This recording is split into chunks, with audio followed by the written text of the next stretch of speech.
मेरा नाम विकी है। आज मौसम बहुत ही हसीन था।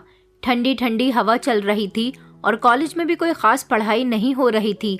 वैसे भी हम लोग कॉलेज में पढ़ाई करने कम और मस्ती करने ज़्यादा जाया करते थे। मैं अपने कॉलेज का सीनियर था। ये शहर का सबसे बड़ा कॉलेज था। यहाँ पर ज़्यादातर अमीर लोगों के बच्चे पढ़ने के लिए आया करते थे। मैं एमबीए कर रहा था और एमबीए का मेरा फाइनल ईयर चल रहा था। हमारे कॉलेज में बहुत सारी लड़कियाँ थीं जो मुझे पसंद करती थी, मुझ पर मरती थी। मैं बहुत ही स्मार्ट था और एक अमीर बाप का बिगड़ा हुआ बेटा था। मैं अपनी ख्वाहिश पूरी करने के लिए हर तरह का शौक करता था। जो चीज़ मुझे पसंद आ जाती थी उसे मैं हर कीमत पर खरीद लेता था, और अगर कोई चीज़ मुझे नहीं मिलती या कोई और उसे ले लेता था तो मैं उसे हर हाल में छीनना भी जानता था। मुझ में बहुत घमंड था और शायद मुझ जैसा अमीर और घमंडी इंसान पूरे कॉलेज में नहीं था। मुझे पढ़ाई में कोई इंटरेस्ट नहीं था, लेकिन अपने पापा के कहने की खातिर मैं पढ़ाई कर रहा था। कॉलेज में मेरे बहुत सारे दोस्त थे, लेकिन सबसे ज़्यादा ख़ास दोस्त था रॉकी, जो हमेशा मेरे साथ रहता था, या फिर ये कहें कि मैंने उसे अपना नौकर बनाकर रखा था। मुझे उससे जो भी काम होता मैं उससे करवा लिया करता था। कॉलेज में मेरी बहुत सारी गर्लफ्रेंड्स भी थीं, मतलब फ्रेंड्स। उनको गर्लफ्रेंड्स बनाना और उनका इस्तेमाल करना यही मेरा शौक था। मैं खुद किसी के पास दोस्ती करने के लिए नहीं जाता था। हर लड़की मेरे इशारों पर चलकर खुद मेरे करीब आती थी। एक दिन मैं अपनी गाड़ी में बैठा हुआ था जब रॉकी का फोन मेरे मोबाइल की स्क्रीन पर चमकने लगा।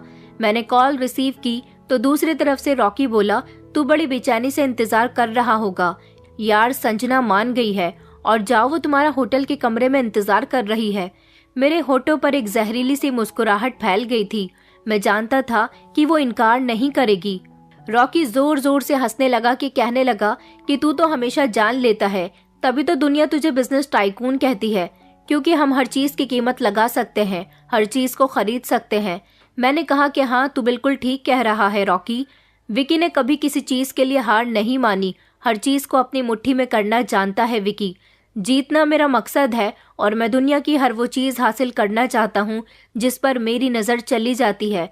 मैंने फ़ोन बंद किया और अपनी गाड़ी आगे बढ़ाई। मैं अपनी मंजिल की तरफ बढ़ रहा था। संजना होटल, ये खेल मेरे लिए कोई नया नहीं था। मैं लड़कियों को खरीदता था और फिर उनसे दिल भर जाने पर उन्हें छोड़ दिया करता था। मेरे लिए ये सब एक खेल था।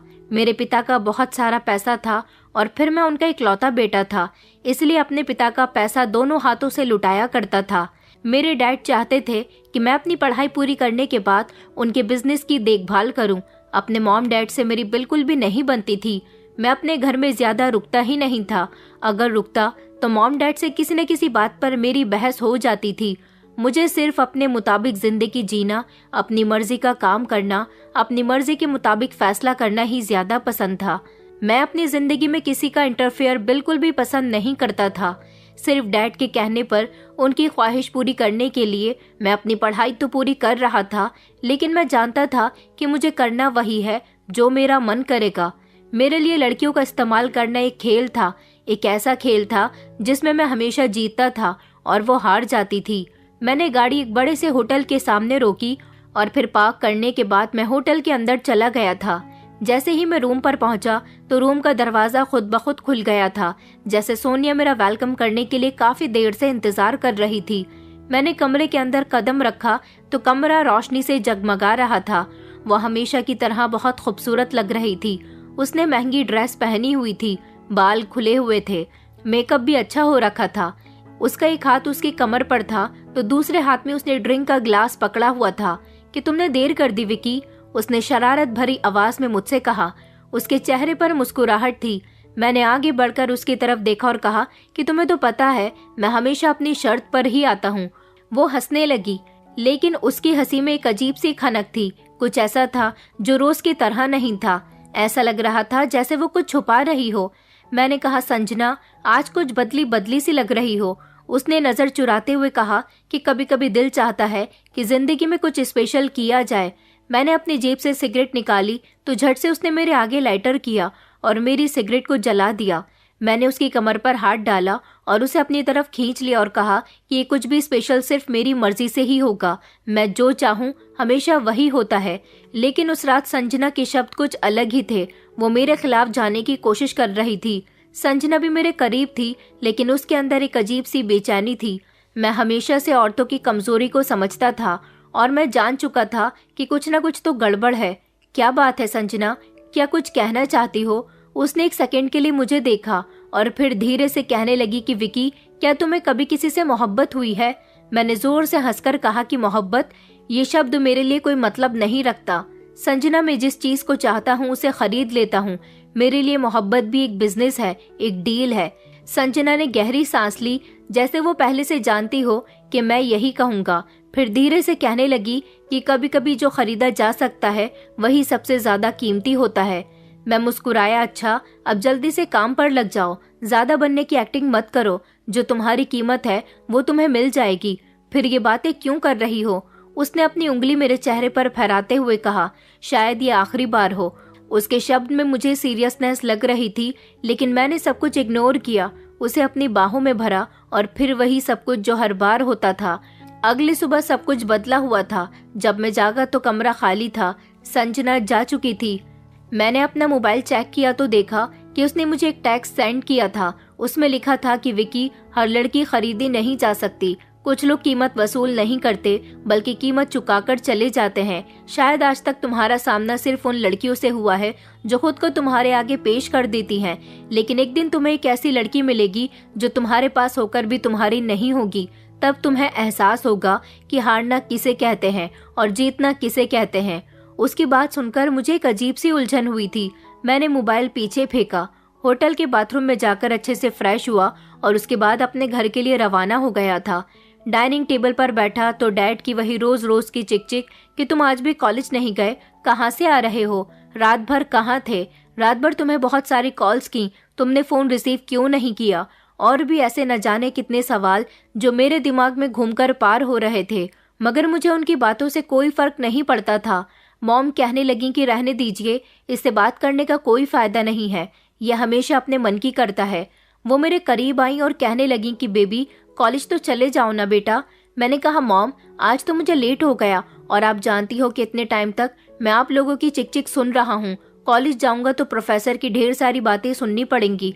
डैड ने कहा, I am getting late Prachi, अपने बेटे को अच्छी तरह से समझा देना कि ये सुधर जाए। सारी रात घर से बाहर रहा है, पता नहीं कहाँ था, बस तुम्हारी वजह से मैं इसे छोड़ देता हूँ। इसे समझा देना कि अगर रात भर घर से बाहर रहना हो तो सुबह को कॉलेज भी जाना जरूरी है। मैंने अपनी आंखों को ऊपर की तरफ चढ़ाया और मुस्कुराकर मॉम की तरफ देखने लगा। डैड जा चुके थे। मॉम कहने लगी कि बेटा, तुम भी हद कर देते हो, अपने पापा को गुस्सा दिला दिया ना। मैं हंसता हुआ अपने कमरे में आ गया था और फिर गहरी नींद लेने लगा। फाइनली 2 दिन की छुट्टी करने के बाद मैं कॉलेज पहुंचा तो मैंने देखा कि संजना कॉलेज नहीं आ रही थी।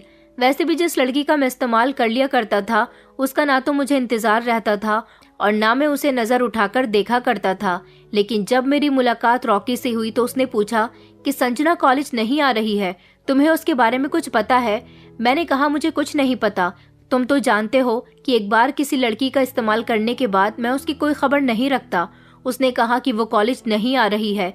मैंने कहा, हाँ, उस दिन मेरे जागने से पहले ही वो होटल से निकल गई थी।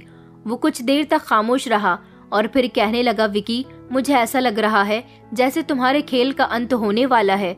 मैंने झुंझलाकर उससे कहा कि दफा हो जाओ मेरे सामने से।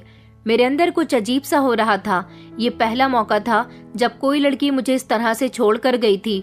कॉलेज की ही नहीं बल्कि आसपास की भी ऐसी बहुत सारी लड़कियां थी जिनके साथ में वक्त गुजार चुका था। उसके बाद वो मुझे कई बार नजर आई थी, लेकिन संजना मुझे फिर दोबारा देखने को ही नहीं मिली। रात का समय था और मैं अपने बेड पर लेटा हुआ था। मुझे बार बार संजना के कहे हुए शब्द याद आ रहे थे कि कुछ लोग खरीदे नहीं जा सकते, कुछ लोग कीमत वसूल नहीं करते बल्कि कीमत चुकाकर चले जाते हैं। ये शब्द मेरे अंदर कहीं चुभ रहे थे। मुझे उलझन महसूस हो रही थी। मैंने कभी किसी लड़की की परवाह नहीं की थी, न किसी के बारे में इतना सोचा था, तो आज ऐसा क्या हो रहा था? मेरा मोबाइल बजने लगा। रॉकी की कॉल थी। उसने कहा कि क्या हुआ, सब ठीक है? मैंने सर झटका और कहा कि हाँ, सब ठीक है, बस कुछ अजीब सा लग रहा है। उसने एक लंबी हंसी हंसी और कहने लगा कि पहली बार कोई तेरे हाथ से निकल गई, वरना तो तू हमेशा जीत जाता है। मुझे लगा कि शायद वो ठीक कह रहा था। मैंने कहा, छोड़ और कोई काम की बात करते हैं। उसने कहा कि अब तुम्हारी किस लड़की पर नजर है? मैंने कहा कि अभी तो कॉलेज में कोई ऐसी लड़की नहीं है जो मेरे दिल को भा सके, और इधर उधर की भी कोई लड़की नहीं मिल रही है। देखते हैं, कोई ना कोई मिल जाएगी। उसके बाद फिर मैं पूरे एक हफ्ते तक कॉलेज नहीं गया था। दोस्तों के साथ पार्टी करने में बिजी था। डैड को इस बार भी गुस्सा आया था, लेकिन मैं डैड की हर बात को इतना सीरियस लेता ही नहीं था। एक दिन पहले जब मेरे पास रॉकी की कॉल आई तो उसने कहा कि अच्छा सुन, कॉलेज में न्यू एडमिशन स्टार्ट हो गए हैं और इस बार एक ऐसी प्यारी सी लड़की आई है, बस जिस पर तो मेरा भी दिल आ गया है। तू कल कॉलेज आ, फिर मिलकर इस बारे में डिस्कस करेंगे। ये सुनकर मेरे चेहरे पर एक शैतानी मुस्कुराहट आ गई थी और मैं अगले ही दिन कॉलेज के लिए निकल गया था। वो किरण थी, बेहद खूबसूरत, मासूम, सिंपल और भोली भाली। उस जैसी लड़की सच में मैंने आज तक नहीं देखी थी। वो काफी मासूम और शरीफ लग रही थी। उसकी सारी इन्फॉर्मेशन रॉकी मुझे दे चुका था। रॉकी का भी यही कहना था कि ये लड़की बहुत मासूम है। मैंने हाथ बांधते हुए कहा, देखेंगे कि कितनी देर तक मासूम बनी रहती है। अगली सुबह मैं कॉलेज पहुंचा तो अब मुझे किरण का सामना करना था। उसका गोरा चिट्टा रंग, काली आंखें और एक अजीब सी शराफत उसके चेहरे पर झलक रही थी। वो अपनी पढ़ाई में बिजी थी। मैं उसके क्लास में गया था और फिर जाकर उसके बराबर में बैठ गया। वो खामोशी से मेरी तरफ देखने लगी और कहने लगी कि क्या बदतमीजी है। मैंने कहा, बदतमीजी नहीं, बस आपसे दोस्ती करने के लिए आया हूँ। मैं जानता हूँ कि आप कॉलेज में नई हो। वो फौरन ही मेरे बराबर में से खड़ी हो गई। तभी मेरे सारे दोस्त वहाँ आ गए थे, क्योंकि वो समझ गए थे कि मैंने इस लड़की को अपना टारगेट बना लिया है। वो वहाँ से जाने लगी। मैंने फौरन ही उसका हाथ पकड़ लिया। मेरी इस हरकत से उसे गुस्सा आया और उसने पलटकर मेरे मुंह पर थप्पड़ मार दिया था। जब उसने मेरे साथ ऐसा किया तो वहाँ पर खड़े सारे स्टूडेंट्स उसे हैरानी से देख रहे थे। मुझे उस पर सबसे ज्यादा गुस्सा आया था और मेरा मन कर रहा था कि अभी इस लड़की के मुंह पर पलटकर वार करूं, मगर मैं ऐसा नहीं कर सकता था। मैंने फैसला कर लिया था कि मैं इसे बहुत अच्छी तरह से तोड़ूंगा। थप्पड़ मारने के बाद उसने कहा कि तुम्हारी हिम्मत कैसी हुई? तुमने मुझे छूने की हिम्मत भी कैसे की? बदतमीज, मैं तुम्हारी शिकायत प्रिंसिपल से करूंगी। तभी मेरा दोस्त रॉकी उससे कुछ कहने वाला था तो वो मेरी नजरों से नजर मिलाकर बोल रही थी। पहली बार मैंने देखा था कि कोई लड़की मेरे चैलेंज पर पूरी उतरी थी। उसके पास एक लड़की खड़ी हुई थी जो उसका बाजू पकड़कर बार बार उसे बोलने से रोक रही थी। बार बार वो उससे कह रही थी कि किरण चलो यहाँ से, तुम जानती नहीं हो कि ये कौन है। मगर वो तो मुझे इतने गौर से देख रही थी कि अपनी पलक भी नहीं झपक रही थी। वो जमकर खड़ी हुई थी तो उसके दोस्त ने उसका हाथ पकड़ा और उसे वहां से खचेड़ते हुए ले जाने लगी, लेकिन वो जाते हुए भी पलटकर मुझे देख रही थी। मेरे सारे ही दोस्त हैरान थे। उन्होंने कहा कि इस 2 टके की लड़की की तुम्हारे सामने कोई औकात नहीं है विकी, अभी और इसी समय इसे मजा चखाओ। वो लोग बोल रहे थे।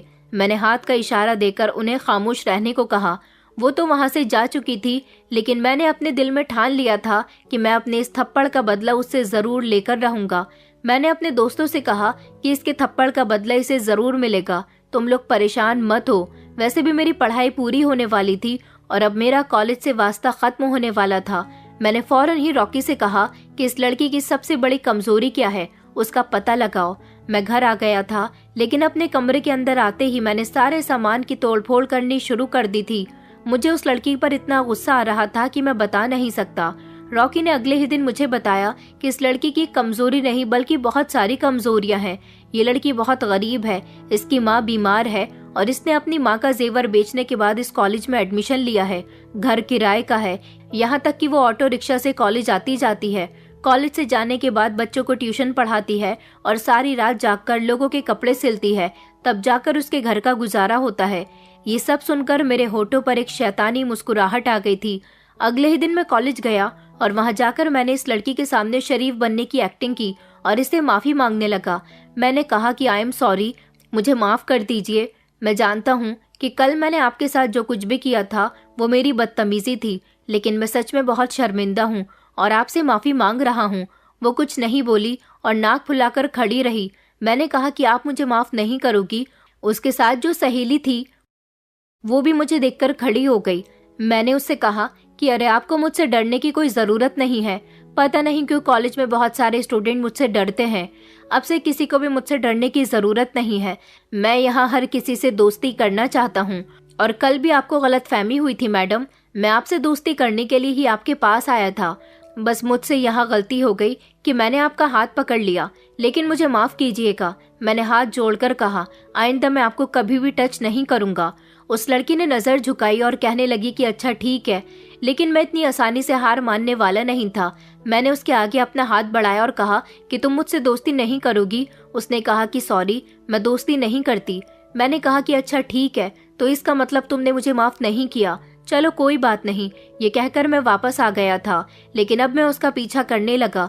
मैं उसी जगह अपनी बाइक से गुजरने लगता था जहाँ पर वो खड़ी हुई ऑटो कर रही होती थी। वो उस दिन भी कॉलेज जाने के लिए ऑटो कर रही थी। अपनी गाड़ी लेकर मैं उसके करीब गया।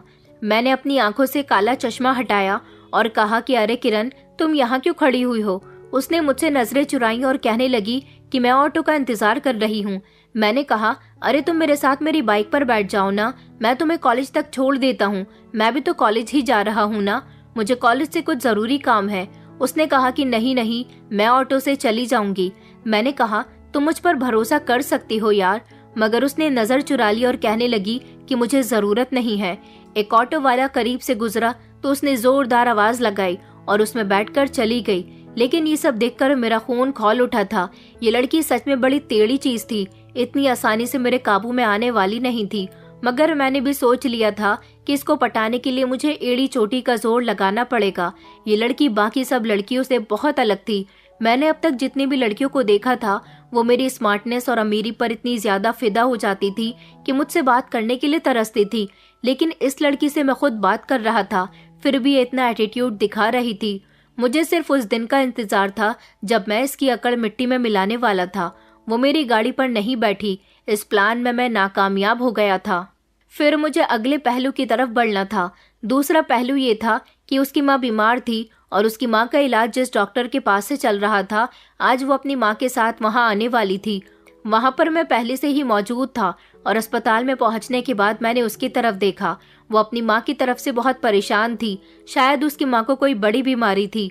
मैंने देखा कि वो काउंटर पर पेमेंट कर रही थी, लेकिन उसके पास पैसे नहीं थे। उसने अपनी माँ का चेकअप करवा लिया था। दवाइयाँ बहुत ज्यादा महंगी थीं। डॉक्टर ने उसकी माँ को 1 महीने की दवाई लिखी थी, लेकिन पैसों की कमी होने की वजह से उसने सिर्फ 10 दिन की ही दवाई ली थी। ये सब कुछ मैं उसके बराबर में खड़ा हुआ देख रहा था, लेकिन जैसे ही उसकी नजर मुझ पर गई, मैंने कहा किरण, तुम मुझे कुछ परेशान नजर आ रही हो, क्या बात है? वो घबरा गई। उसने फौरन अपनी नजरें नीची कर ली और कहने लगी कि कोई बात नहीं है। मैंने कहा मुझे बताओ क्या बात है और तुम यहाँ पर क्यों आई हो? किसकी तबीयत खराब है? उसने कहा कि मैं अपनी मम्मी को यहाँ लेकर आई हूँ। ये कहकर वो आगे की तरफ बढ़ने लगी। मैंने कहा कि तुम्हें पैसों की जरूरत है? उसने कहा कि नहीं, ऐसी तो कोई भी बात नहीं है, मुझे पैसों की जरूरत नहीं है। मैं उसके सामने आ गया और कहने लगा कि किरण, अब मुझे माफ भी कर दो यार, तुम तो मुझसे ठीक से बात भी नहीं कर रही हो। देखो, हम एक दूसरे को जानते हैं। मैंने तुम्हारा हाथ पकड़ा तो तुमने मुझे थप्पड़ मार दिया, हिसाब बराबर हो गया।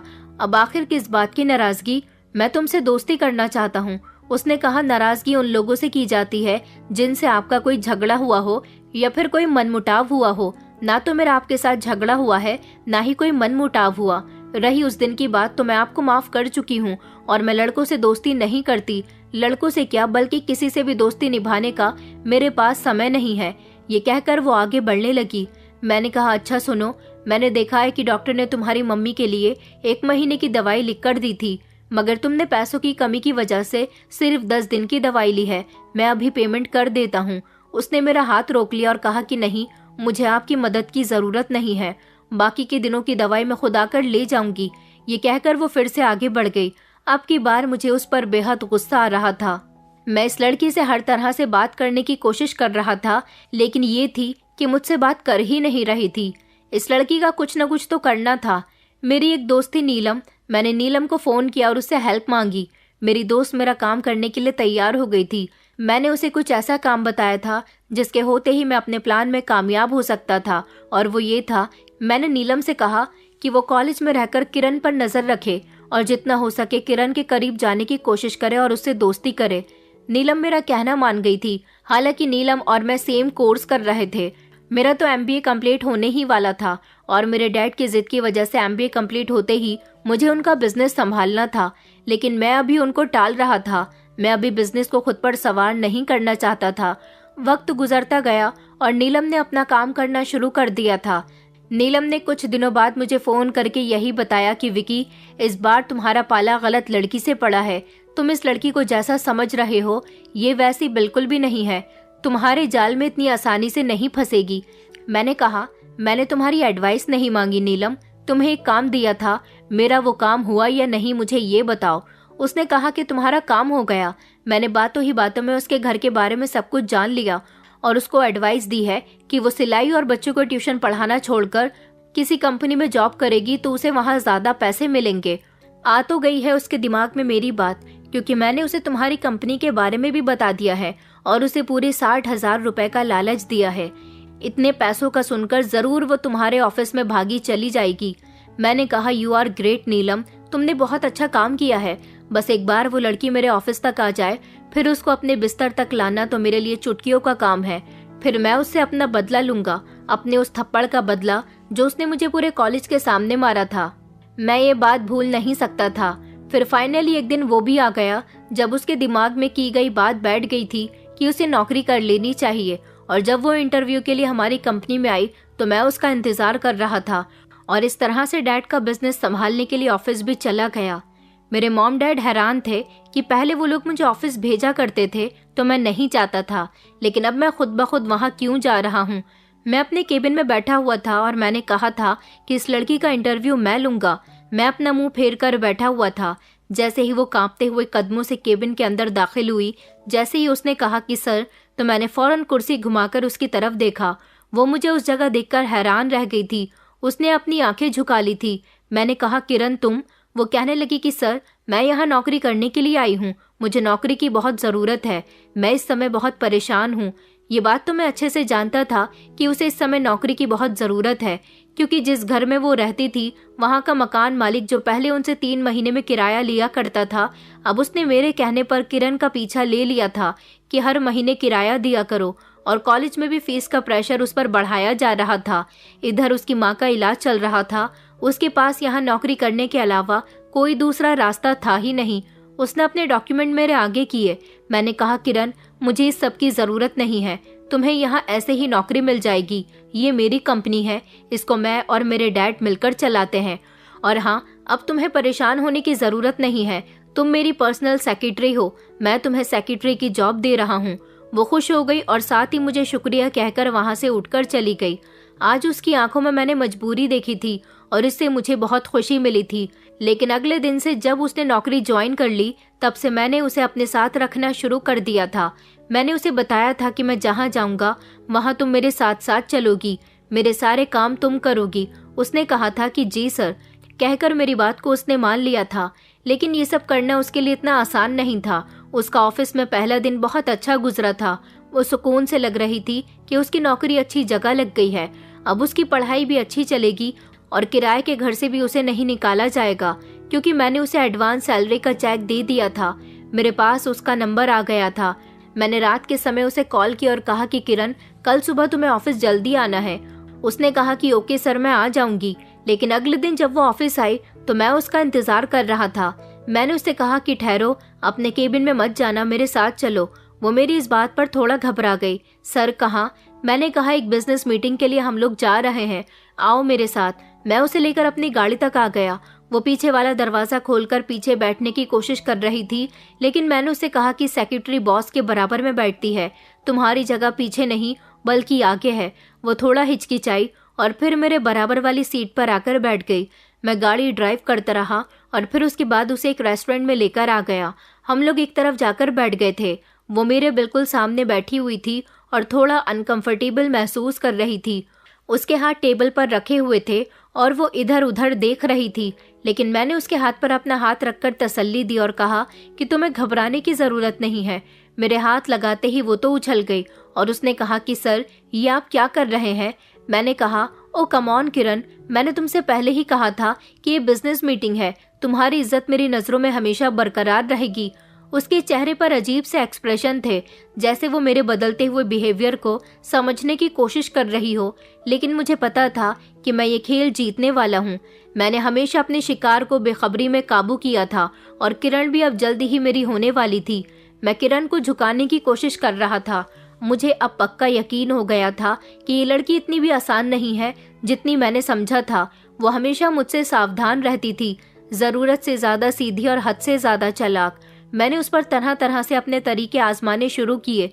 कभी मैं शक्ति, कभी पैसा, कभी फीलिंग्स, मगर वो किसी भी जाल में नहीं आ रही थी। लेकिन एक दिन मौका खुद मेरे पास चलकर आया था। वो यहाँ नौकरी तो कर रही थी, लेकिन उसकी फाइनेंशियल कंडीशन मैंने इतनी ख़राब करवा दी थी कि जैसे ही अस्पताल में उसकी माँ का इलाज महंगा करवा दिया था, कॉलेज में भी उसकी फीस महंगी करवा दी थी और मकान मालिक से कहकर उसका किराया भी बढ़वा दिया था। इन सारी बातों से किरण बहुत तंग आ गई थी। उसकी माँ की तबीयत ठीक नहीं थी। उसने कहा था कि सर, मेरी माँ का ऑपरेशन होना है, उसके लिए पूरे 5 लाख रुपए चाहिए और मेरे पास इतने पैसे नहीं हैं। क्या आप मेरी हेल्प कर सकते हैं? मैंने किरण को इग्नोर करने की पूरी कोशिश की, लेकिन वो नज़र झुकाकर मेरे सामने बैठी हुई मुझसे रिक्वेस्ट कर रही थी। फिर मैंने कहा कि देखो किरण, जब से मेरी तुमसे मुलाकात हुई है तभी से तुम मेरी इंसल्ट कर रही हो। मेरी अपनी भी कोई इज्जत है, तुम मेरी इज्जत नहीं करती। यहाँ पर हर कोई मुझे इज्जत से बुलाता है और तुमने देखा होगा कि कॉलेज में भी कितनी रेपुटेशन थी, लेकिन तुम एक ऐसी पहली लड़की हो जो मेरी बिल्कुल इज्जत नहीं करती। उस दिन रेस्टोरेंट में भी तुम मीटिंग अधूरी छोड़कर आ गई थी। मुझे तुम्हारी ये हरकत बिल्कुल भी अच्छी नहीं लग रही। उसने कहा कि सर, मैं क्या करूं, मैं ऐसी ही हूं। मैंने कहा, वैसे तो मैं तुम्हारी हेल्प करने के लिए हमेशा तैयार हूं और हमेशा की तरह इस बार भी तुम्हारी मदद करूंगा। उसने मेरी तरफ देखा और कहने लगी कि सर, मैं चाहती हूं कि आप मेरी मदद का पूरा पूरा हिसाब रखें। मैं जॉब कर करके आपका सारा कर्ज चुकता कर दूंगी, लेकिन इस समय मेरी माँ के ऑपरेशन के लिए पैसों की सख्त ज़रूरत पड़ रही है। मैं उसकी बात पर हंसने लगा और कहने लगा, तुम सच में अजीब लड़की हो। दुनिया में सब कुछ पैसों से नहीं तोला जाता। मैंने मौके पर चौंका मारते हुए कहा कि चलो एक काम करते हैं, तुम आज रात मेरे साथ डिनर पर चलोगी। आज तो खैर कोई बिजनेस मीटिंग नहीं है, बस नॉर्मल सी बातचीत करेंगे, एंजॉय करेंगे। उसने मेरी तरफ चौंक कर देखा और कहने लगी कि सर, ये सब ठीक नहीं है। मैंने हंसते हुए कहा कि किरण, मैं तुम्हारे साथ जबरदस्ती नहीं कर रहा, एक सीधा साधा डिनर है। अगर तुम्हें बुरा लगे तो हम उसी समय वापस आ जाएंगे। वो गहरी सोच में पड़ गई थी। मैं जानता था कि वो उलझन का शिकार हो रही है। आखिरकार उसने धीरे से कहा कि ठीक है, लेकिन सिर्फ एक बार। बस उसका इतना कहना था कि मेरे चेहरे पर जीत की चमक आ गई थी। मैंने कहा, वेल डन, ये हुई ना बात। तुम्हें तुम्हारे पैसे कल तक मिल जाएंगे, लेकिन आज रात तुम्हें मेरे साथ डिनर करना होगा। मैंने उसके लिए स्पेशल एक प्राइवेट जगह सिलेक्ट की थी, एक ऐसा होटल जहां सिर्फ अमीर लोग जा सकते थे। मैंने उसे उसके घर से पिक किया। वो गाड़ी में मेरे साथ बैठी तो थी, लेकिन बहुत सावधान थी। हम होटल में दाखिल हुए। वो बिल्कुल खामोश बैठी हुई थी। उसको इतना सीरियस देखकर मैंने कहा कि तुम हमेशा इतनी ही सीरियस रहती हो। उसने हैरान होकर मेरी तरफ देखा, जैसे वो मेरी इस बात के लिए तैयार नहीं हो। उसने कहा कि सर, मुझे नहीं पता, शायद कुछ चीजें टाइम के साथ साथ बदल जाती हैं, जैसे कि भरोसा। मैंने उसे गौर से देखा। क्या तुम्हें मुझ पर भरोसा नहीं? उसने कहा कि सर, कुछ लोग भरोसे के लायक नहीं होते। मैं उसकी बात पर हंसने लगा और मैंने फौरन ही टॉपिक बदल दिया। उसके बाद हम दोनों खाना खाने में बिजी हो गए और फिर न जाने क्यों मैं उसे यहाँ जिस इरादे से लेकर आया था, मैं उसके साथ वो सब नहीं कर सका। थोड़ी देर बातचीत करने के बाद मैंने उसे उसके घर ड्रॉप कर दिया। वो गाड़ी से उतरी तो मैंने उससे कहा कि किरण, तुमसे एक बात कहूँ। उसने मेरी तरफ देखा। मैंने कहा, कभी कभी खुद पर काबू रखना अच्छा होता है, लेकिन मगर हमेशा नहीं। अगर इंसान खुद को बहुत ज्यादा रोक कर रखे तो वो जीना भूल जाता है। उसने कोई जवाब नहीं दिया और फिर वो अपने घर के अंदर चली गई। मुझे पता था कि मैं धीरे धीरे उसके दिल में जगह बना रहा था। वक्त के साथ साथ मैंने महसूस किया कि किरण के चेहरे के एक्सप्रेशंस में बदलाव आ रहा था। वो अब भी सावधान थी, लेकिन उसकी आंखों में वो सख्ती नहीं थी जो पहले हुआ करती थी। ये मेरा पहला कदम था, उसे अपनी दुनिया में घसीटने का पहला कदम। एक चीज अभी भी मुझे बेचैन कर रही थी। वो पूरी तरह से मेरे काबू में नहीं आई थी। वो मुझसे दूर दूर थी और अभी मुझे वो अहमियत नहीं दे रही थी जो मुझे बाकी लड़कियां दिया करती थी। उसी दिन मेरे ऑफिस में मुझसे मिलने के लिए रॉकी आया। मैंने उसे बताया कि यार, ये किरण बड़ी जिद्दी लड़की है।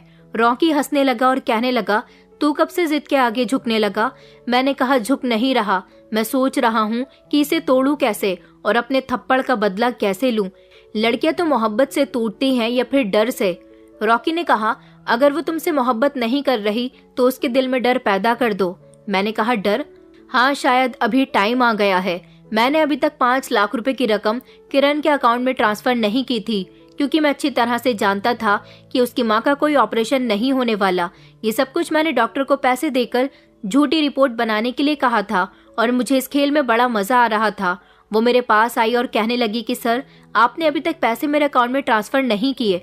डॉक्टर कहते हैं कि माँ का ऑपरेशन जल्द से जल्द होना है। सर प्लीज मेरी मदद कीजिए। आपके कहने के मुताबिक कल मैं आपके साथ डिनर पर भी चली गई थी। मैंने अपना जोरदार हाथ टेबल पर मारा। सारा सामान टेबल से उछल गया था और इस सब से किरण डर गई। उसकी आंखों में बेबसी छलक रही थी। मैंने कहा, तुम मुझे अभी तक शक की नजरों से देख रही हो और मैं तुम्हारी मदद करूं?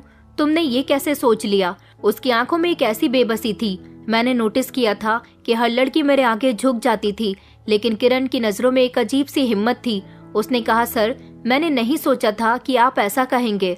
मैंने कहा, देखो यहाँ इज्जत भी पैसे से खरीदी जाती है।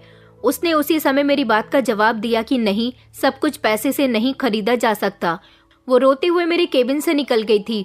बस अब मैंने सोच लिया था कि अब फाइनली वो वक्त आ गया है जब मुझे उससे अपना बदला लेना है। मैंने उसे अपने ऑफिस से निकालने का फैसला कर लिया था और उसके मकान मालिक को भी फोन करके कह दिया था कि इन लोगों से घर खाली करवा लिया जाए और कहा जाए कि बहुत समय हो गया, हम तुम्हें यहाँ नहीं रखना चाहते, यहाँ पर कोई और रहने के लिए आ रहा है। मैं अपने पैसों की ताकत दिखाकर हर तरह से किरण को गिराने की कोशिश कर रहा था। उसे ये नहीं पता था कि ये सब कुछ मैं करवा रहा हूँ। उधर अस्पताल में भी डॉक्टर ने कह दिया था कि अगर तुम्हारी माँ का टाइम पर ऑपरेशन नहीं हुआ तो उनकी जान जा सकती है। हालांकि उसकी माँ को कोई इतनी बड़ी बीमारी नहीं थी। पैसा सच को झूठ और झूठ को सच बड़ी आसानी से साबित कर सकता है। वो मेरी सोच के मुताबिक रोती हुई मेरे ऑफिस में आई और हाथ जोड़कर कहने लगी कि सर प्लीज, मेरी मम्मी को अस्पताल से निकाल दिया गया। डॉक्टर कहते हैं कि पैसे नहीं दिए गए तो मेरी माँ की जान जा सकती है और बिना पैसों से वो लोग मेरी माँ को एडमिट भी नहीं कर रहे। प्लीज सर मेरी मदद कीजिए। काफी टाइम से कॉलेज में भी मेरी फीस जमा नहीं हुई है। आपने भी मुझे नौकरी से निकाल दिया और मेरी कोई मदद करने के लिए तैयार नहीं है। सारे रास्ते बंद होने के बाद मैं आपके पास आई हूँ। मकान मालिक ने भी हमें घर खाली करने को कह दिया है। सारी परेशानियां मुझ पर एकदम टूट पड़ी हैं। आप अगर मेरी मदद नहीं करोगे तो मैं कहाँ जाऊंगी? प्लीज सर मेरी मदद कीजिए। मेरे चेहरे पर मुस्कुराहट आ गई थी। मैं धीरे धीरे चलते हुए उसके करीब गया। मैंने कहा, मैंने तुमसे कहा था ना कि मैं सिर्फ इतना चाहता हूँ कि तुम मुझसे दोस्ती कर लो। ये कहते हुए मैंने फौरन उसके कंधे पर हाथ रख दिया। वो घबरा कर पीछे हटी और कहने लगी कि प्लीज सर ऐसा मत कीजिए। वो मेरी नियत को अच्छे से परख गई थी और फिर मजबूत होकर उसने कहा कि ठीक है सर, आप जैसा कहोगे मैं करने के लिए तैयार हूँ, बस आप प्लीज मेरी मदद कीजिए। मेरे अंदर जीत की लहर दौड़ गई थी। मैंने मुस्कुराते हुए कहा, तो ठीक है, तुम्हारा घर भी तुम्हें मिल जाएगा, कॉलेज की फीस भी जमा हो जाएगी और तुम्हारी माँ का भी इलाज शुरू हो जाएगा। बस आज रात तुम मेरे साथ चलो एक डिनर के लिए, बस एक रात, और फिर तुम्हारी जिंदगी बदल जाएगी। मेरी बातों पर उसके होंठ कांप रहे थे। उसकी आंखों में से लगातार आंसू निकल रहे थे। वो कुछ कहने ही वाली थी। मैंने कहा कि किरण, या तो तुम ये मौका लो या फिर सड़क पर आ जाओ। पहले तो वो काफी देर तक रोती रही, फिर कहने लगी कि ठीक है सर, जैसा आप कहोगे मैं वैसा ही करूंगी। मैंने कहा कि तुमने बहुत अच्छा फैसला किया। उसी रात मैंने उसके लिए एक ऐसे होटल का बंदोबस्त किया जो पूरी तरह से अकेला था।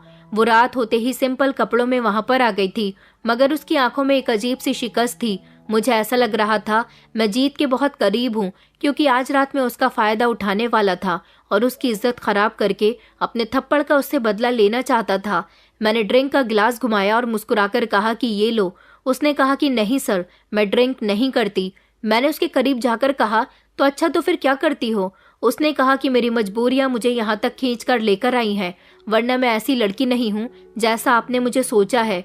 मैं जानती हूँ कि ये सब कुछ आप मुझसे मेरे थप्पड़ का बदला लेने के लिए भी कर रहे हो, क्योंकि आज से पहले कभी भी मेरे ऊपर इतनी परेशानियां नहीं आई जितनी परेशानियां अब आ चुकी हैं। मैंने हंसकर कहा कि जितना समझदार मैंने तुम्हें समझा है, तुम तो उससे भी कई गुना ज्यादा समझदार हो। वो खामोश रही और उसने अपनी आंखें नीची कर ली। मैं अपना चेहरा उसके चेहरे के करीब लेकर जाने लगा तो उसने अपनी आंखें बंद कर ली। मैंने हंसते हुए कहा कि डर क्यों रही हो, मैं तुम्हारा दोस्त हूँ। उसने रोना शुरू कर दिया और कहने लगी कि सर, मैं ये सब नहीं कर सकती, प्लीज मुझे छोड़ दीजिए। मैंने गुस्से से कहा, जब मैंने तुम्हें पहली बार देखा था तब रहम करने का सोचा था, लेकिन अब नहीं। अब बहुत देर हो चुकी है किरण। इतने में ही मेरा मोबाइल बजने लगा। मैंने जैसे ही अपने मोबाइल स्क्रीन पर देखा तो मेरी मॉम की कॉल थी। मैंने कॉल रिसीव की तो मुझे पता चला कि मेरी डैड की बहुत तबीयत खराब हो गई। मैं घबरा गया। किरण मेरी तरफ देख रही थी। उसकी आंखों में वही डर था, वही बेबसी थी। उसे देखकर पहली बार मुझे ऐसा लगा जैसे मैं सच में हार रहा हूँ। मेरे हाथ में मोबाइल था।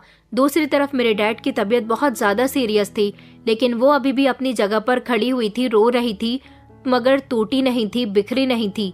ये क्या था? मुझे लगता था कि आज रात के बाद ये खेल खत्म हो जाएगा, मैं जीत जाऊंगा और किरण बाकी लड़कियों की तरह मेरे हाथों इस्तेमाल हो चुकी होगी। मगर अब सब कुछ बदल गया था। उसने मेरे आगे हाथ जोड़कर कहा कि सर, आपको जो करना है आप कर सकते हैं, लेकिन प्लीज मेरी मुश्किलें खत्म कर दीजिए। दोबारा से मेरा मोबाइल बजने लगा। अब की बार मैंने कॉल रिसीव की तो मम्मी ने कहा कि बेटा जल्दी अस्पताल पहुंचो, तुम्हारे डैड की कंडीशन बहुत सीरियस है। मैं फौरन ही उसे होटल में ही छोड़कर अस्पताल के लिए रवाना हो गया था। वहां जाकर पता चला कि मेरे डैड को हार्ट अटैक आया है। सही टाइम पर ट्रीटमेंट मिलने के बाद उनकी कंडीशन कुछ बेहतर हो गई थी। सारी रात मैं मॉम के साथ अस्पताल में रहा और सारी रात मुझे एक अजीब सी बेचैनी रही किरण को लेकर, लेकिन इस सब में किरण को पैसे देना अब भी भूल गया था। अगली सुबह मेरे पास रॉकी का फोन आया। उसने कहा कि यार तू कहाँ है? कब से तेरा फोन ट्राई कर रहा हूँ, जल्दी कर, सिविल हॉस्पिटल पहुंच, वहां पर किरण एडमिट है। उसका कल रात एक्सीडेंट हो गया। जब वो तेरे पास से मिलकर आ रही थी तब शायद उसे अपना भी होश नहीं था। एक गाड़ी वाला उसे कुचलकर चला गया। ये खबर सुनते ही मेरे पैरों तले से जमीन निकल गई थी और मैं उसी समय अस्पताल से निकलकर सिविल हॉस्पिटल के लिए निकल गया था। मैं तेज रफ्तार में गाड़ी ड्राइव कर रहा था और मेरे दिमाग में यही ख्याल था कि कहीं किरण को कुछ ना हो गया हो। मगर ये बेचैनी मुझे क्यों हो रही थी? ऐसा कभी मैंने किसी लड़की के लिए महसूस नहीं किया था। ये सब कुछ मुझे किरण के लिए महसूस क्यों हो रहा था? मैं उसके लिए इतना फिक्रमंद क्यों हो रहा था? मेरी कुछ समझ नहीं आ रहा था। बस इस समय मुझे जल्दी थी कि मैं जल्द से जल्द किरण के पास पहुंच जाऊं, उसे देख लूं कि उसकी कंडीशन कैसी है, उसका एक्सीडेंट क्यों हुआ। मेरी कुछ समझ नहीं आ रहा था। मैं फौरन ही जल्दबाजी करते हुए सिविल अस्पताल पहुंचा। वहां जाकर मुझे पता चला कि किरण को अभी तक होश नहीं आया। उसकी माँ वहां बैठी हुई फूट फूट कर रो रही थी। उनको रोते हुए देखकर मेरा भी मन भर आया था। किरण का एक्सीडेंट हुआ था तो तकलीफ मुझे क्यों हो रही थी? रॉकी मेरे साथ था। वो देख रहा था कि मेरे अंदर बदलाव आ रहे हैं। मैंने अपना हाथ दीवार पर जोर से देकर मारा, क्योंकि किरण की माँ रोते हुए कह रही थी कि मेरी बेटी बहुत परेशान थी और कल बहुत रोते हुए घर से निकली थी। कह रही थी कि माँ सब कुछ ठीक हो जाएगा, मैं पैसों का बंदोबस्त कर लूंगी। मगर मुझे नहीं पता था कि मेरी बेटी ऐसी हालत में घर लौटेगी। मुझे अपने आप से नफरत हो रही थी। रॉकी ने मुझे संभाला और कहने लगा कि विकी, तुझे क्या हो गया? ये तू क्या कर रहा है? मैंने उसे बताया कि यार किरण को इस हालत में पहुंचाने वाला इंसान मैं हूँ। अगर उसे कुछ हो गया तो मैं खुद को माफ नहीं कर पाऊंगा। डॉक्टर कह रहे थे कि किरण की कंडीशन ठीक नहीं है। उसे मुझसे उम्मीद थी कि मैं उसे पैसे दूंगा, लेकिन मैं जल्दबाजी में वहां से निकल आया और मैंने उसे पैसे नहीं दिए। उसे लगा कि मैं उसे अभी भी पैसे नहीं दूंगा। वो टेंशन में आ गई और उसका एक्सीडेंट हो गया। ये सब कुछ मेरी वजह से हुआ था। मैं अपने आप पर बहुत शर्मिंदगी महसूस कर रहा था। रॉकी कहने लगा कि आज मैंने देखा है कि मेरे सामने मेरा दोस्त नहीं है। आज एक ऐसा इंसान मेरी आंखों के सामने खड़ा हुआ है जो किरण से मोहब्बत करता है। विकी, इसे मोहब्बत कहते हैं। मैंने रॉकी से कहा कि नहीं, मैं इस लड़की से मोहब्बत नहीं कर सकता, मुझे सिर्फ इसकी फिक्र हो रही है। रॉकी ने मेरे कंधे पर हाथ रखा और कहने लगा कि मेरे दोस्त, इसे ही तो मोहब्बत कहते हैं। जब आपका चाहने वाला तकलीफ में हो और आपको बराबर से तकलीफ हो रही हो तो समझ जाना चाहिए कि मोहब्बत जोश मार रही है। मैंने उसकी तरफ गौर से देखा। आज पहली बार मेरी आंखों में आंसू थे और मैं आसमान की तरफ देखकर किरण के लिए प्रार्थना कर रहा था कि वो ठीक हो जाए। किरण के सर में गहरी चोट आई थी, वो बेहोश थी और डॉक्टर्स का कहना था कि इनका होश में आना बहुत जरूरी है। अगर ये होश में ना आ सकी तो इनकी जान को भी खतरा हो सकता है और ये सारी जिंदगी के लिए कोमा में भी जा सकती हैं। ये खबर सुनकर मैं कांप उठा था। शायद मैंने किरण को बहुत तकलीफ दे दी थी। वो इन तकलीफों से हार गई थी। मैं रो रहा था। मैंने किरण का अस्पताल का सारा खर्चा खुद उठाया था। मेरी मॉम मुझे फोन कर रही थी तो उनसे पता चला कि डैड की तबीयत ठीक है, लेकिन मैं ठीक नहीं था। मेरी किरण ठीक नहीं थी। मुझे कुछ भी अच्छा नहीं लग रहा था। ये 24 घंटे खतरे से खाली नहीं थे। किरण जिंदगी और मौत के बीच झूल रही थी और उसको ऐसी हालत में पहुंचाने वाला इंसान मैं था। मैं अपने किए की माफी ऊपर वाले के आगे हाथ जोड़कर कर रहा था, लेकिन ऊपर वाले ने मेरी प्रार्थना सुन ली और किरण को होश आ गया। मुझे इस बात की बहुत खुशी हुई थी। होश में आने के बाद सबसे पहले उसकी माँ उससे मिलने के लिए गई। मैं भी उससे मिलने के लिए बहुत बेचैन हो रहा था। मैं एक नज़र उसे देखना चाहता था। मैं जैसे ही उसके कमरे में गया और उसने मुझे देखा तो उसने अपनी आंखें बंद कर ली। हर बार वो मेरे सामने हाथ जोड़कर खड़ी होती थी, लेकिन इस बार मैंने उसके आगे हाथ जोड़ लिया और कहा कि किरण, मुझे माफ़ कर दो। मैंने तुम्हारे साथ बहुत गलत किया। मैं लड़कियों को हमेशा खिलौना समझता रहा, मगर मुझे नहीं पता था कि तुम और लड़कियों से बिल्कुल अलग हो। तुमने मेरे दिल में अपनी जगह बना ली है किरण। मैंने तुम्हारी गरीबी का फ़ायदा उठाकर तुम्हें बहुत परेशान किया। मैं बहुत शर्मिंदा हूँ। मैं तुमसे अपनी गलतियों की सारी माफ़ी मांगता हूँ। मैं तुमसे बहुत मोहब्बत करता हूँ किरण, तुम्हें अपनी ज़िंदगी में शामिल करना चाहता हूँ। किरण ने कहा कि मुझे आप पर भरोसा नहीं है। आप मेरा भरोसा खो चुके हैं। आपको तो मुझसे दोस्ती करनी थी ना। आपने मेरे साथ बहुत गलत किया। मैं आपको कभी माफ़ नहीं करूँगी। आपकी वजह से मैंने बहुत तकलीफ बर्दाश्त की है। किरण ने मुझे रिजेक्ट कर दिया था और आज ना जाने क्यों रिजेक्ट करने वाली लड़की से मैं बदला नहीं ले सकता था। मेरी आंखों के सामने आज वो लड़की लेटी हुई थी जिससे मैं बहुत ज़्यादा मोहब्बत करता था। फिर मुझे संजना के कहे हुए वो शब्द याद आए कि जिस चीज़ को तुम पाना चाहोगे वो चीज़ तुम्हारी होते हुए भी तुम्हारी नहीं होगी। किरण मेरी आंखों के सामने थी।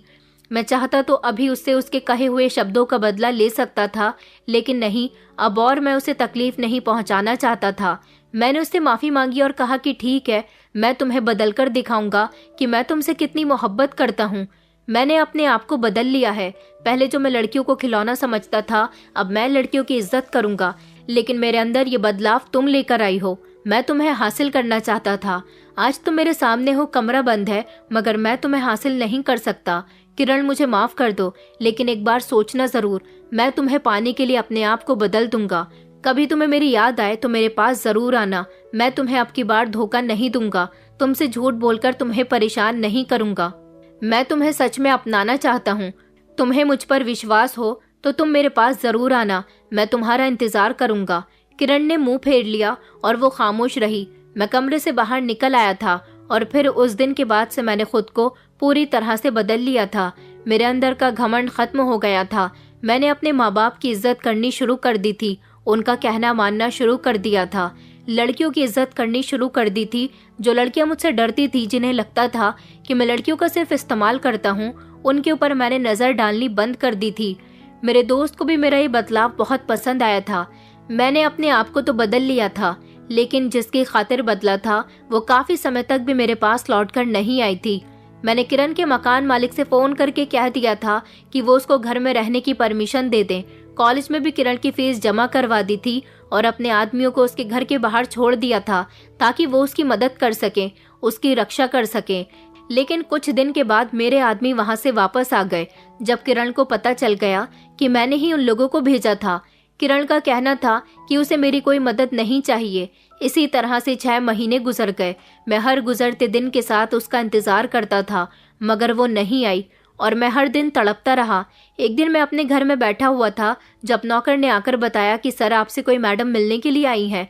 मुझे लगा कि शायद मेरी कोई क्लाइंट होगी, लेकिन जब मैंने अपनी आंखों के सामने किरण को देखा तो उसे देखते ही मेरे मुंह से निकला कि किरण। उसने कहा कि हाँ, आपने कहा था ना कि आप बदल जाएंगे तो मैं आपके पास आ जाऊं। मुझे यकीन हो गया कि आप बदल गए हैं। आप तो लोगों की बहुत मदद करने लगे हैं।